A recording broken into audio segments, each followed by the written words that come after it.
Ouça assim, por favor.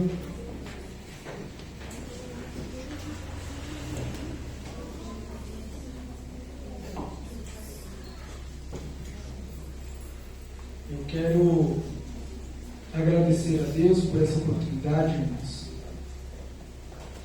E Deus faz algumas coisas nas nossas vidas que a gente não entende, né? Eu recebi um convite para pregar em uma congregação e eu estava preparando um esboço para falar nessa congregação e o Senhor colocou um texto para eu falar na igreja. Eu não entendi nada, o Senhor me deu outra palavra para falar lá e eu estou aqui para ser obediente àquilo que o Senhor colocou no meu coração. Amém, irmãos? Amém. Porque Deus faz dessa forma, nós devemos estar sensíveis à voz do Espírito Santo. Abra comigo, por favor, eu quero ler 2 textos da Bíblia Sagrada. Primeiro se encontra no primeiro livro dos reis de Israel, seu capítulo é o de número 16. Nós vamos ler apenas um versículo.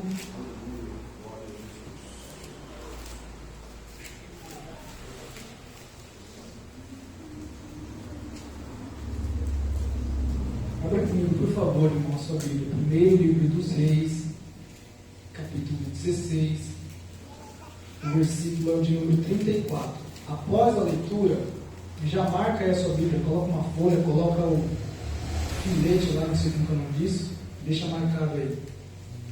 Todos encontraram? Amém. Amém? Diz assim a palavra do Senhor: em seus dias, Hiel, o betelita, edificou a Jericó. Quando lhe lançou os fundamentos, morreu-lhe Abirão, seu primogênito.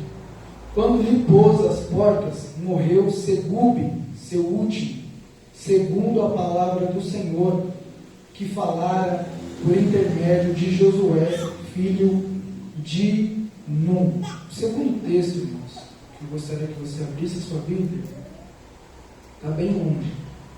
É no segundo livro dos Reis, seu capítulo é o de número 2. Nós vamos ler a partir do versículo 19, irmãos. Segundo livro dos Reis, capítulo de número 2, a partir do versículo 19. Amém? Amém. Diz assim a palavra do Senhor: os homens da cidade disseram a Eliseu: eis que é bem situada esta cidade, como vê o meu senhor, porém as águas são más e a terra é estéril. Ele disse: trazei-me um prato novo e ponde nele sal. E lhe trouxeram. Então saiu ele ao manancial das águas e deitou o sal nele e disse: assim diz o Senhor, tornai saudáveis estas águas, já não procederá daí morte nem esterilidade.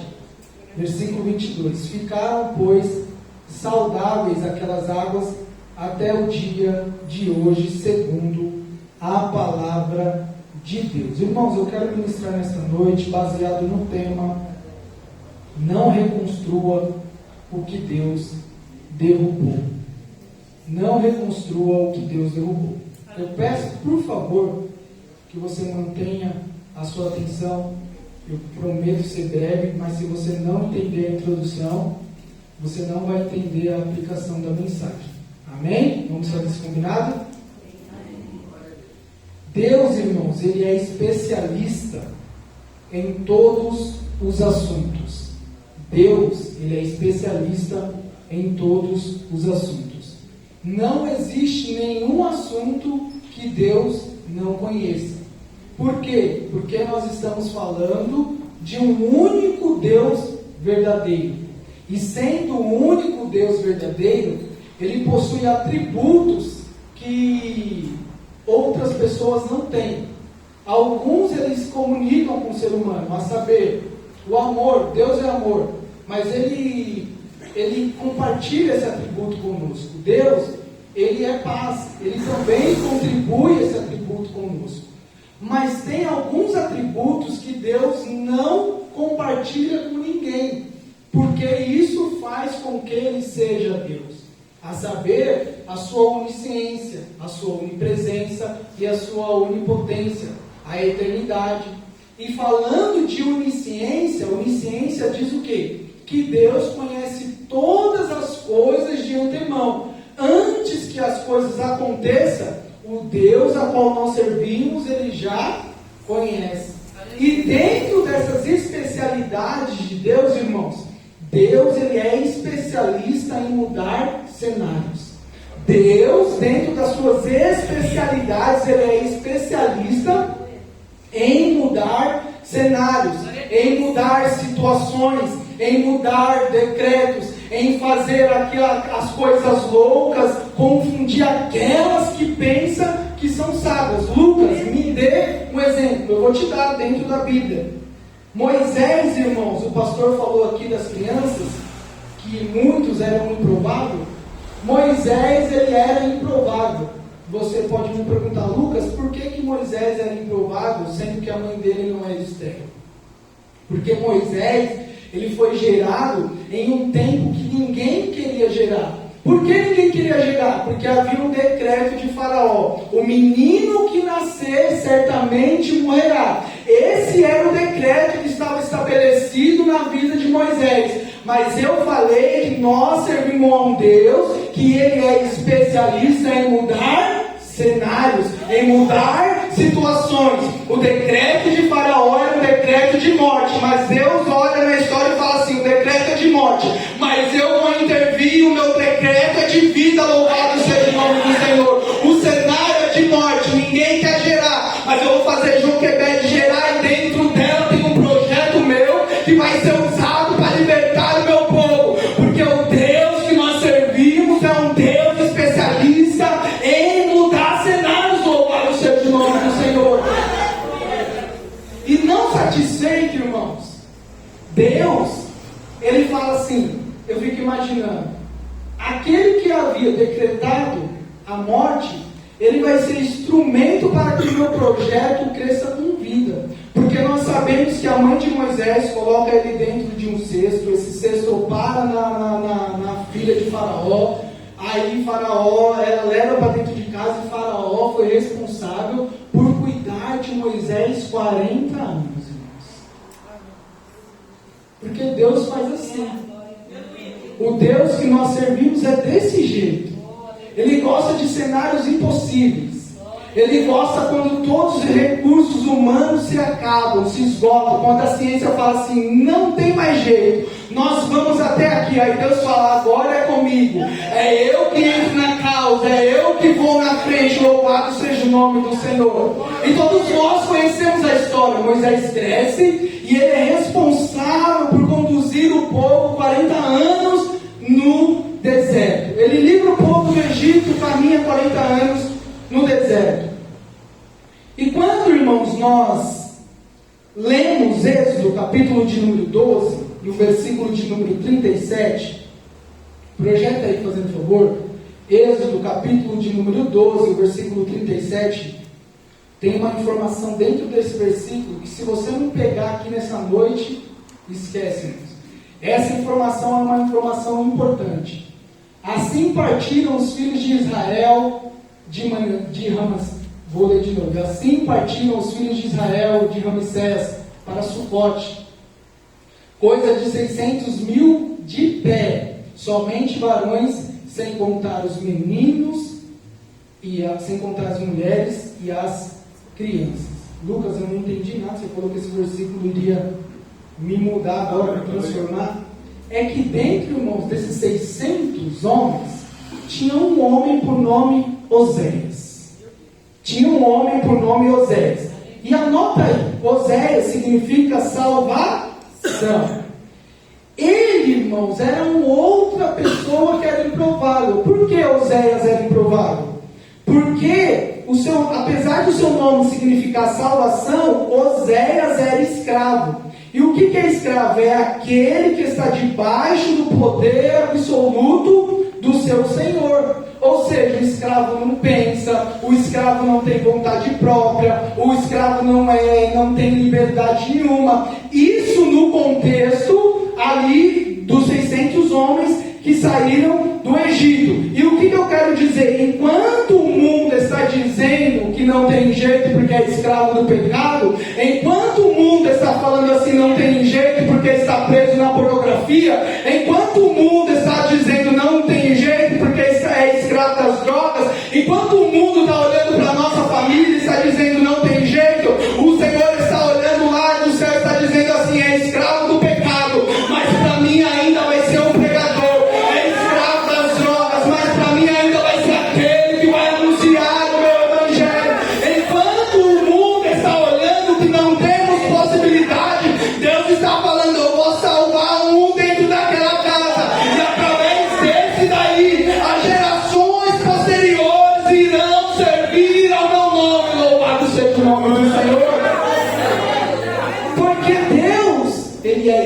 especialista em mudar cenários. Louvado seja o nome do Senhor. Enquanto o povo olhava para Oséias e via um escravo, Deus estava olhando lá de cima e está falando: é um escravo, mas para mim é um soldado. Estava olhando um escravo, não tem jeito, mas para mim vai ser um que vai comandar o meu exército. E o que é um soldado, irmãos? O soldado é um homem alistado na fileira do exército. Louvado seja o nome do Senhor. Mas qual é o significado do nome? Oséias? Salvação.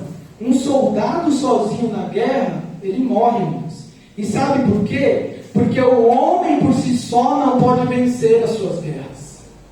O homem por si só não pode vencer as batalhas. O homem por si só não pode vencer as suas crises. Ei, você está sozinho, você sozinho não vai vencer a sua guerra. Você sozinho não vai vencer os conflitos. Você sozinho não vai vencer os conflitos dentro da sua casa, dentro do seu relacionamento com o seu esposo. E Moisés, sabendo disso, que um homem sozinho não pode vencer a guerra, ele compreendeu, porque Moisés falava com Deus face a face. Ele fala assim: já sei, sozinho, Oséias, você não vai vencer a guerra, não. Vem aqui que a partir de hoje você não vai mais se chamar Oséias. A partir de hoje você vai se chamar Josué. E Josué o Josué significa Deus é salvação. Ou seja, Deus vai na frente e Ele que garante. Quando Deus está na frente, nós vencemos as nossas guerras. Quando Deus está na frente, nós vencemos as nossas batalhas. Quando Deus está na frente da nossa família, não tem inferno que prevaleça. Louvado seja o nome do Senhor. E o Senhor nesta noite está dizendo para mim e para você: sozinho você vai padecer, sozinho você não vai conseguir essa luta, sozinho você não vai vencer. Mas se você me colocar na frente, se você me chamar para ir para dentro da sua casa, se você me chamar para ir para dentro do seu relacionamento, a vitória é garantida em nome do Senhor. Louvado seja o nome do Senhor. Em Números capítulo 13, o versículo 16 fala isso: são estes os nomes dos homens que Moisés enviou a espiar aquela terra. E a Oséias, filho de Nun, Moisés chamou Josué. Eu disse que Deus é especialista em mudar cenários. As pessoas viam um escravo, Moisés viu um soldado, mas Deus viu o sucessor, aquele que faria adentrar o povo na terra prometida. Porque é assim que Deus faz, irmãos. Ele pega aquele que o mundo diz: não vai dar nada, não vai dar certo. Ele nos coloca em lugar onde que nós nunca imaginamos, para mostrar para mim e para você que Ele é Deus na sua vida. Ei, quem sabe você está sozinho aqui nessa noite, lutando pela sua casa, pelo seu casamento, mas o Senhor está dizendo para mim e para você: você não está sozinho. Eu vi além das impossibilidades. Louvado seja o nome do Senhor. Oh, louvado seja o nome do Senhor. E Josué, irmãos, ele foi responsável por fazer o povo atravessar o Rio Jordão. Ele foi responsável por fazer o povo adentrar na terra prometida. E o primeiro desafio de Josué, irmãos, após atravessar o Jordão, ele olha e vê uma fortaleza. Ele olha, vê aquela cidade de Jericó, que aos olhos humanos era improvável. Não tem como atravessar. Isso poderia ser para aquele soldado mirrado Oséias, que lutava sozinho. Porém agora ele tinha o nome de Josué. Ele está falando: essa guerra não é minha, não. Esses muros não são meus, não. Agora, irmãos, eu fico imaginando Josué conversando com Deus, falando assim: Deus, os muros estão aí. O Senhor me chamou. Agora é contigo. Me dá a estratégia, me dá as ferramentas que eu luto. Só que a lógica de Deus, irmãos,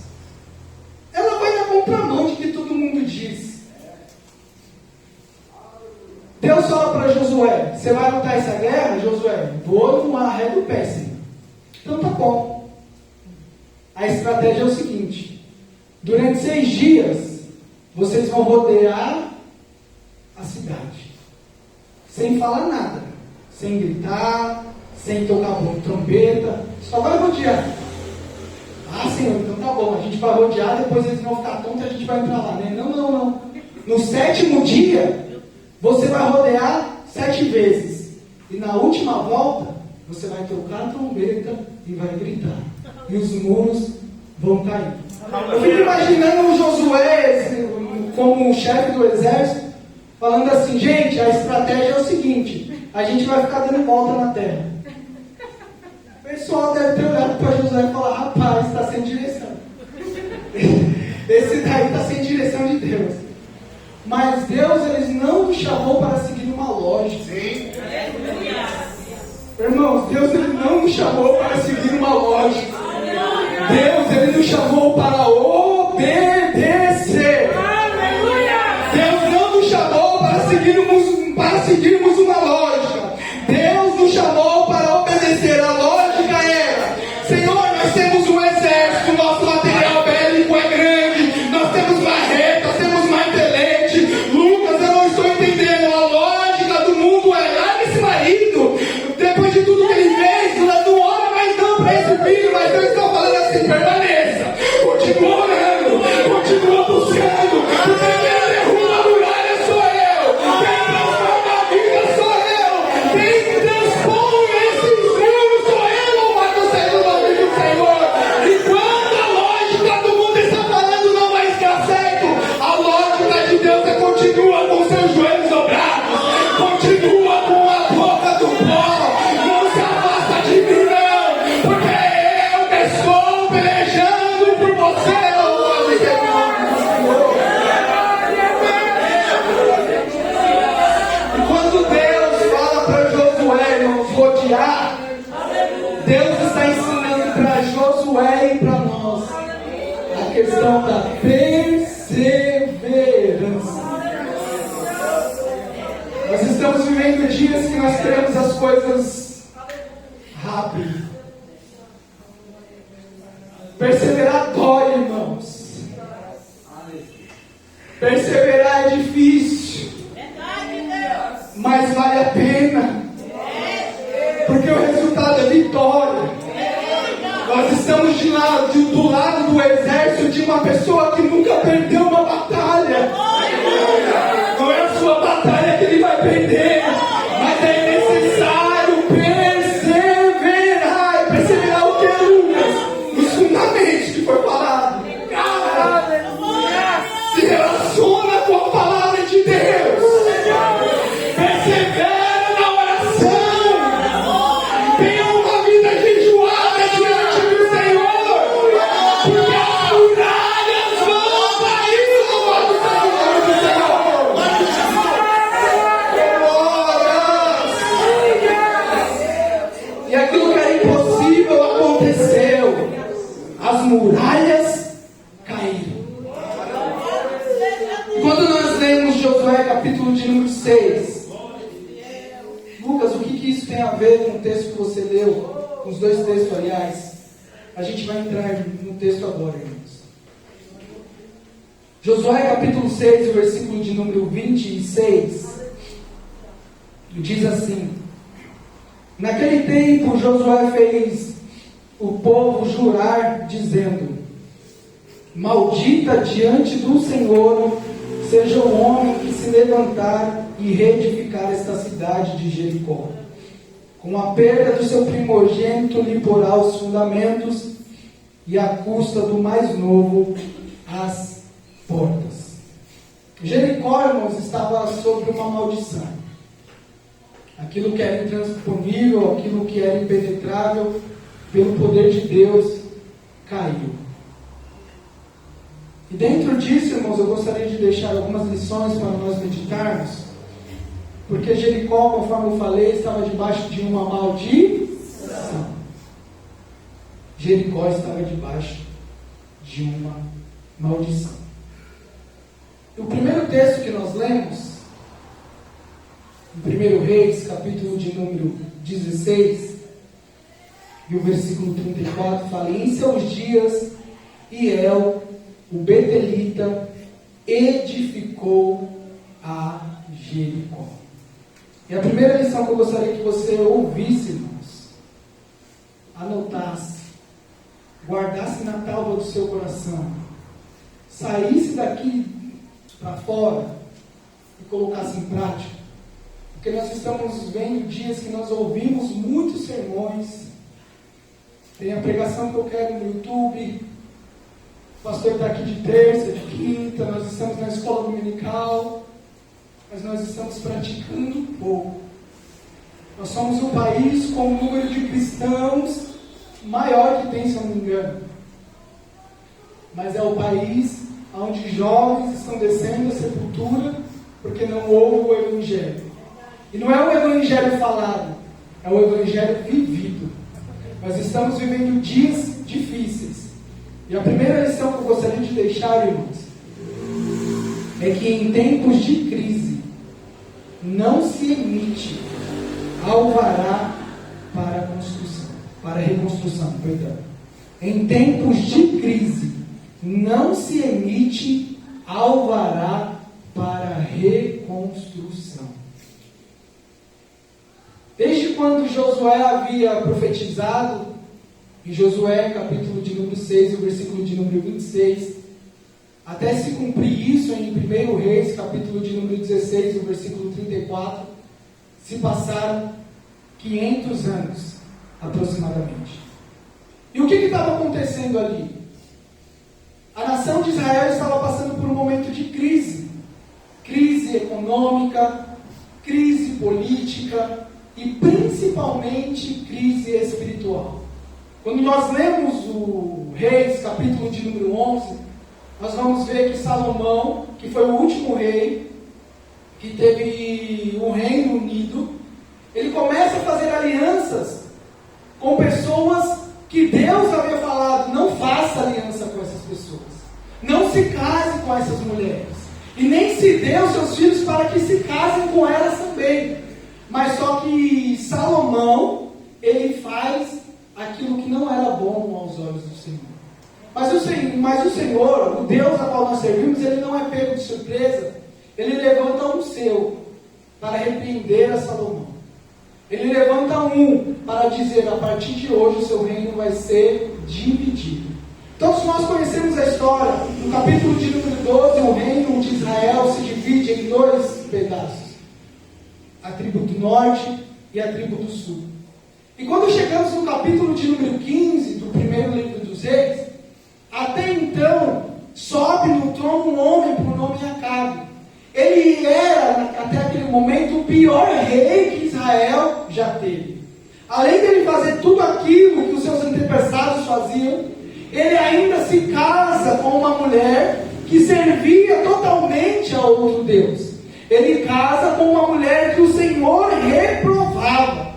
E por conta disso, há uma desgraça ali no meio daquele povo, irmãos.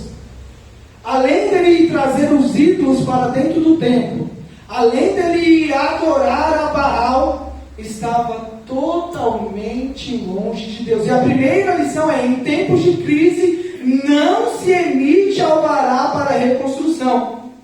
E é exatamente nesse contexto difícil que aparece um homem por nome Hiel, e a ideia brilhante desse homem era reconstruir Jericó. E para construir uma cidade, irmãos, ou reconstruir, precisava de cartas do rei, e eu sei disso lendo o livro de Neemias. Projeta aí, fazendo um favor, Vinícius. Neemias, capítulo de número 2, e o versículo 7 e 8. Neemias, capítulo 2, 7 e 8. Disse mais ao rei: se ao rei parece bem, dá-se-me cartas para os governadores da além do rio, para que me deem passagem até que chegue a Judá. Verso 8. Como também uma carta para Asaf, guarda do jardim do rei, para que me dê madeira para cobrir as portas do paço da casa, e para o muro da cidade, e para a casa em que eu houver de entrar, e o rei me deu segundo a boa mão de Deus. Ou seja, esse homem, Hiel, ele precisava de autorização do rei para reconstruir aquilo que Deus falou: não construa. Lucas, eu não estou entendendo aonde você quer chegar. Tem pessoas aqui nesta noite, irmãos, que já estão com o alvará só esperando o culto acabar para reconstruir aquilo que Deus falou: não reconstrua. Tem pessoas aqui que não somente estão com o alvará, mas já passaram o material de construção, já estão com os materiais prontos para reconstruir aquilo que o Senhor falou: não reconstrua. E quando eu comprei, Lucas, esses materiais? Quando você deixou de ouvir a voz de Deus.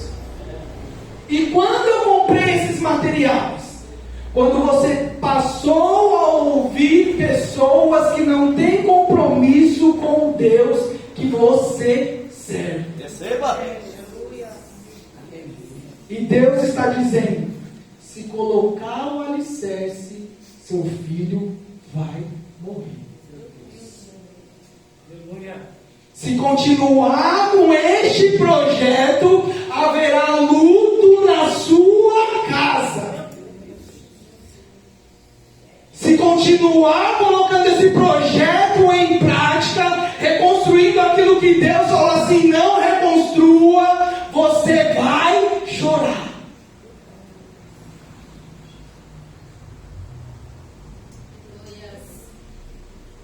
Não reconstruímos aquilo que Deus falou para não reconstruir.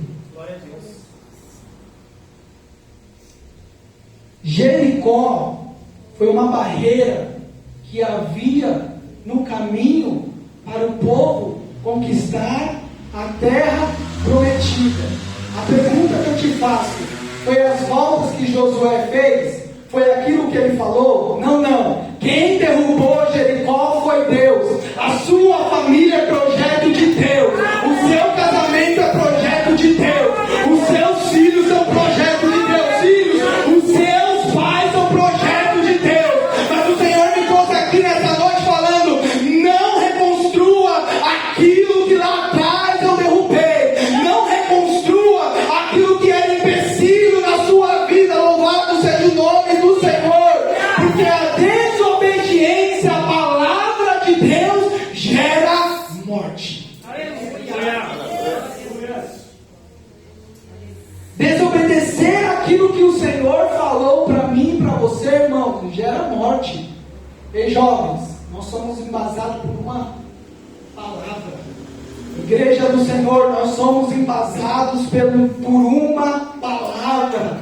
Nós somos direcionados por uma palavra. E a palavra do Senhor é palavras de vida. E a palavra do Senhor é palavras de paz. E as palavras que o Senhor nos dá são palavras que nos levam à vida eterna. Se Ele está falando não entre, não entre. Se Ele está falando não vai, não vai. Se Ele está falando permaneça, permaneça.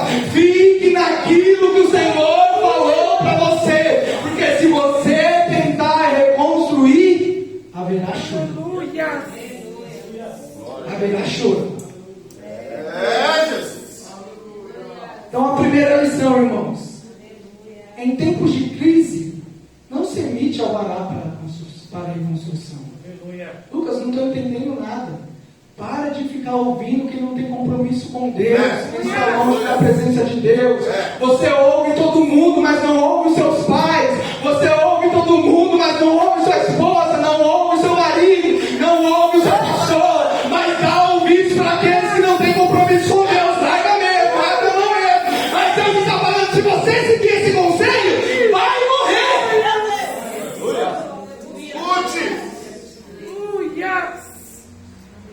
Segundo, irmãos, trabalhar na casa de Deus não te dá credencial para reconstruir muros. trabalhar na casa de Deus não te dá credencial para reconstruir muros.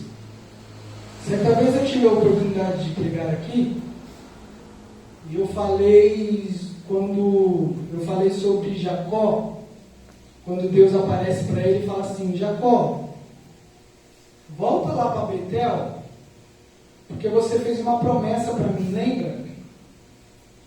Jacó lembra? Então, volta para lá. E eu falei naquela ocasião o significado de Betel. Quem lembra o significado de Betel? Hã? Não. Betel significa casa de Deus. Anotem aí, Betel significa o quê? Betel significa casa de Deus. No versículo 34, fala: em seus dias, Hiel, o Betelita. Betelita, irmãos, significa as pessoas que moram ou trabalham em Betel. Ou seja, Betelita significa aquelas pessoas que moram ou trabalham na casa de Deus. Agora me pergunta, Lucas, e o nome Hiel, o que significa? Eita, eu não combinei, né? Lucas, Hiel significa? Me pergunta aí. Amém. Eu fiz a pergunta errada. Vamos lá. Hiel, irmão, significa Deus vive. Vocês estão anotando aí? Betel, casa de Deus. Betelita, aqueles que trabalham na casa de Deus. E Hiel é Deus vive. E uma coisa que precisa ficar claro, irmãos, é que trabalhar na casa de Deus não significa se relacionar com Deus da casa. Trabalhar na casa de Deus não significa se relacionar com Deus da casa.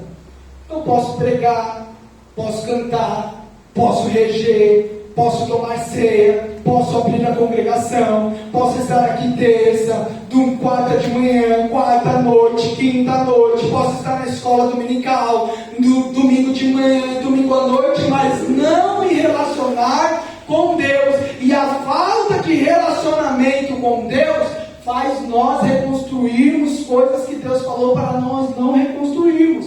E o Senhor nesta noite está falando assim: eu não quero trabalhadores, eu quero pessoas que me adorem em espírito e em verdade. Eu não quero trabalhadores, mas eu quero pessoas que se relacionem comigo. Porque quando nós nos relacionamos com Deus da casa, irmãos, nós estamos sensíveis a ouvir a sua voz. Quando nós nos relacionamos com Deus da casa, nós estamos sensíveis a ser direcionados por aquilo que Ele quer que façamos. E o pior de tudo é que Hiel significa Deus vive, mas as obras eram de uma pessoa morta. Meu Deus. Eu posso ter o nome de quem vive, porém está morto no meu relacionamento com Deus. Posso trabalhar bastante, irmãos, na casa do Senhor, ó, mas naquele grande dia o Senhor fala: apartai-vos de mim, porque eu não te conheço. E esse, irmãos, vai ser a realidade de muitos. O Senhor nessa noite está nos chamando para um relacionamento com Ele. O Senhor nessa noite está nos chamando para um relacionamento com Ele. Não é um relacionamento aqui dentro do templo. É um relacionamento na sua casa.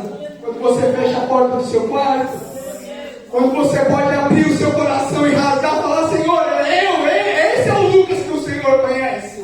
O Senhor está nos chamando nessa noite para um relacionamento de intimidade com Ele. Louvado seja o nome do Senhor. E tem pais aqui assim nessa noite. Tem filhos aqui assim nessa noite. Tem maridos aqui assim nessa noite. Tem esposas aqui assim nessa noite. E por estarem assim, têm reconstruído os muros dentro de casas. Os filhos já não se relacionam mais com os pais. Os pais já não se relacionam mais com os filhos. Os irmãos já não se relacionam entre si.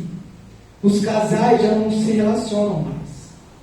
E aí nós começamos a não dar voz àquilo que a palavra de Deus nos diz.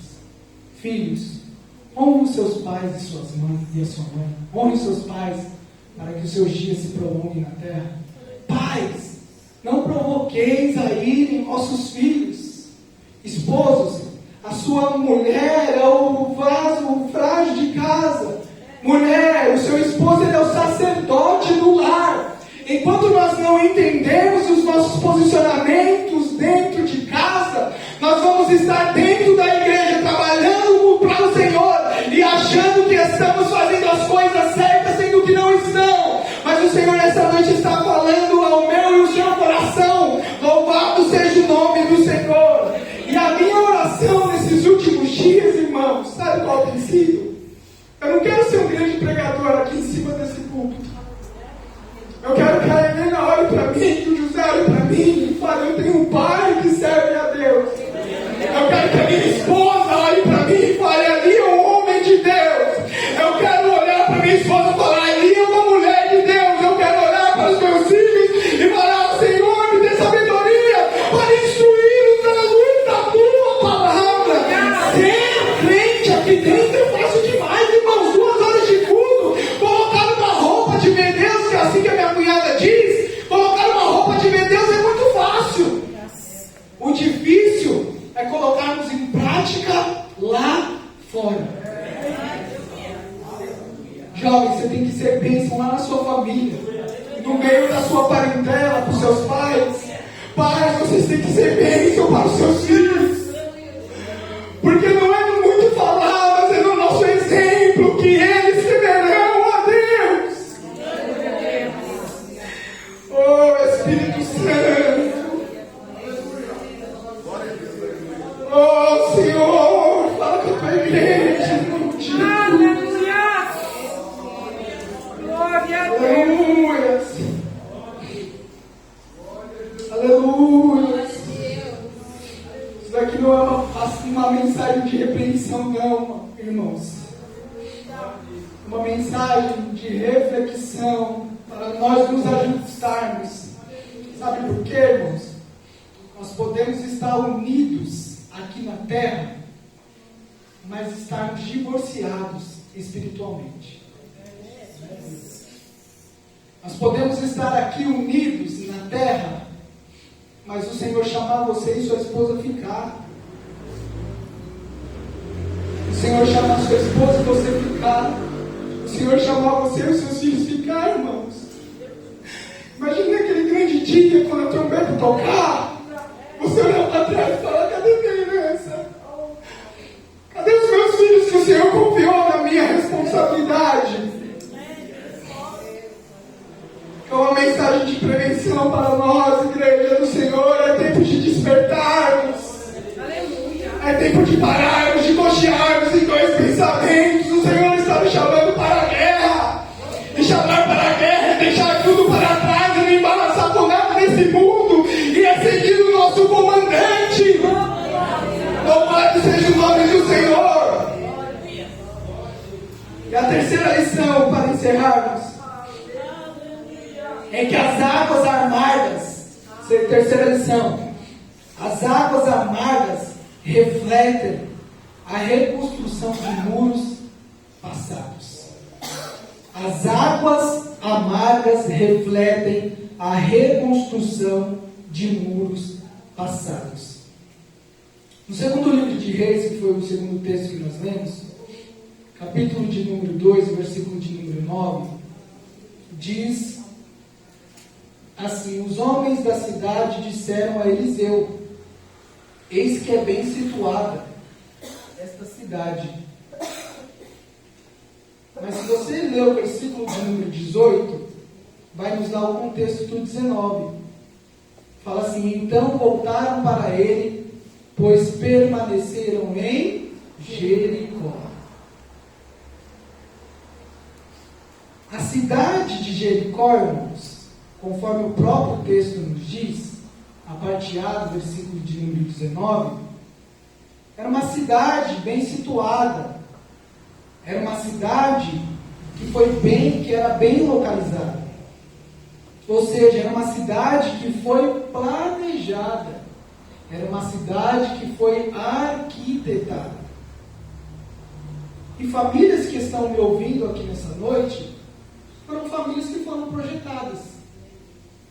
Você sonhou com o seu casamento, não mediu os esforços para casar, comprou o seu melhor vestido, chamou os seus convidados, a Joyce escolheu uma pessoa bonitona.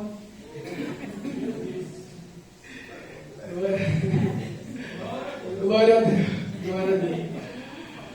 Cada um escolheu o seu par. A pessoa que está do seu lado foi um projeto que Deus te deu. Mas existe, muitas vezes, um porém. A cidade era bem localizada, pastor. A cidade era bem situada. Ela foi arquitetada. Mas existia um porém naquela cidade. O verso 19, a parte B, diz assim: porém, as águas são más, e a terra é estéril. E é bom deixar bem claro aqui o seguinte, irmãos, que não era a terra que contaminava a fonte das águas, mas era a fonte das águas que contaminavam a terra. A cidade por fora era bonita. A cidade por fora era bem localizada. Quem passava na frente de Jericó via uma boa aparência. Mas só quem vivia do lado de dentro sabia e conhecia a fonte. Quem olhava de fora fala, é uma boa cidade para se morar. Mas quem estava do lado de dentro falava assim: a fonte é ruim, a água é ruim. E cidade, irmãos, fala de família. A fonte fala de nós, pais. E a terra fala dos filhos. Vou repetir. A cidade fala de família. A fonte fala dos pais. E a terra fala dos filhos. E aí eu gostaria de fazer uma pergunta para os pais nessa noite. Qual é a fonte que você tem deixado para o seu filho? Meu Deus. São fontes amargas que geram morte? Como haverá crescimento na terra se não existe exemplo vindo da fonte? Como nós queremos que a próxima geração seja uma geração que busquem a Deus, que glorifiquem a Deus, sendo que eles estão olhando para nós e estão dizendo: meu pai não glorifica a Deus, meu pai não busca a Deus, a minha mãe não busca a Deus. Como nós queremos gerar vida em nossos filhos, sendo que a fonte está corrompida? Não tem como, irmãos. Lucas, não estou entendendo. Quando eu gero essa fonte? Quando eu sou uma coisa na igreja e dentro de casa eu sou outra totalmente diferente. Sou outro totalmente diferente. Quando que eu gero essa fonte? Quando eu sou para os outros o que eu não sou para minha casa.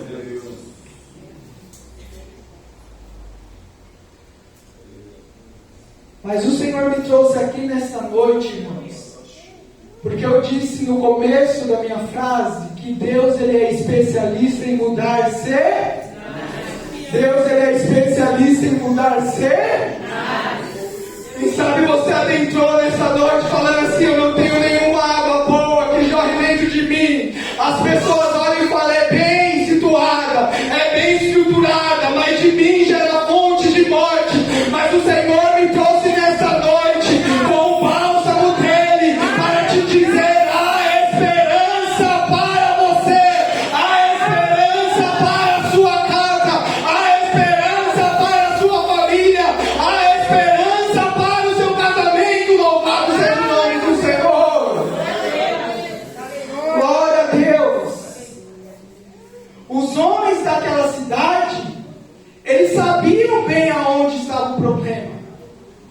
observe que eles falam para Eliseu: Eliseu, a cidade é bem situada, como você pode ver, porém as águas são má e a terra é estéril.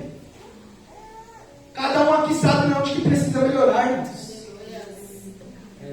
Cada um aqui sabe na onde que precisa melhorar. E agora eu não estou falando no âmbito da igreja, mas é no âmbito da sua casa. O esposo sabe aonde precisa melhorar com a esposa sabe aonde precisa melhorar com o esposo, os filhos sabem o que precisam melhorar com os pais, e os pais sabem também o que precisa melhorar com os seus filhos. Se você já sabe a causa do problema, o porquê ainda você insiste em viver de fachada? Porque nós estamos negligenciando a palavra de Deus. A Bíblia nos diz que aqueles homens, eles procuram Eliseu. E ser um profeta naquela época era representar o próprio Deus. As nossas guerras estão sendo vencidas, irmãos, na discussão. Nós não estamos mais dobrando os nossos joelhos. Nós não estamos mais procurando o homem de Deus. E você vê que o profeta fala para eles assim: traga para mim um prato novo e o sal.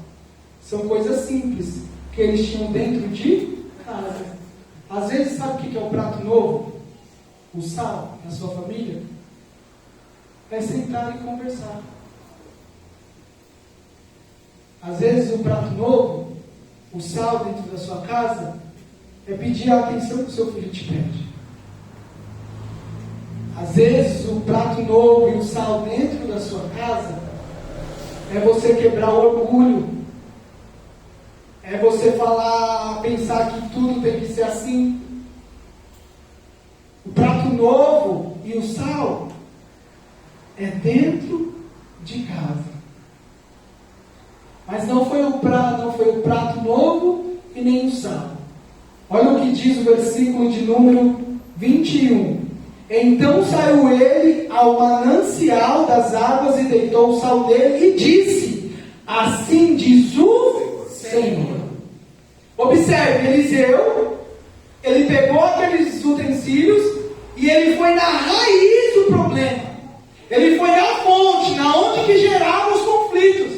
Às vezes nós queremos maquiar porque nós não queremos sentar e resolver a fonte do negócio, a fonte do conflito. Ei, eu errei lá atrás, você me perdoa? Tá bom, eu te perdoo. E passar colocar uma pedra naquilo ali e viver algo novo. E viver aquilo que o Senhor quer que nós vivamos. E Elias, ele pega aquilo ali, ele vai na fonte do problema, resolve aquele problema, mas não foi o sal, não foi o prato que purificou, foi a palavra do Senhor. Sabe o que Deus está dizendo para mim? Leva Deus para dentro da sua casa, leva Deus para dentro do seu relacionamento, leva Deus para as suas decisões, e as fontes que outrora era amarga, vai voltar a dar água doce. Louvado seja o nome do Senhor. Louvado seja o nome do Senhor. Pais, nós temos autoridade sobre a vida dos nossos filhos. Aleluia. E isso foi nos dado através do Espírito Santo de Deus. Elias chegou naquele lugar e disse assim, Eliseu chegou naquele lugar e disse: assim diz o Senhor, tornai saudáveis estas águas, já não procederá de ti morte e nem esterilidade. Sabe o que o Senhor está falando? Comece a profetizar na sua casa bênçãos para o seu filho. Ei, filho, quem sabe você está caminhando sozinho, mas seja uma fonte de Deus na sua casa e comece a profetizar vida no relacionamento dos seus pais. Comece a profetizar vida dentro da sua casa, porque o Senhor, porque você é uma fonte que o Senhor conservou dentro da sua família, e essa fonte procede palavras de vida. Louvado seja o nome do Senhor. Louvado seja o nome do Senhor. Com a permissão do nosso pastor, irmãos, eu convido a igreja a se colocar de pé. Eu gostaria de chamar as famílias aqui na frente.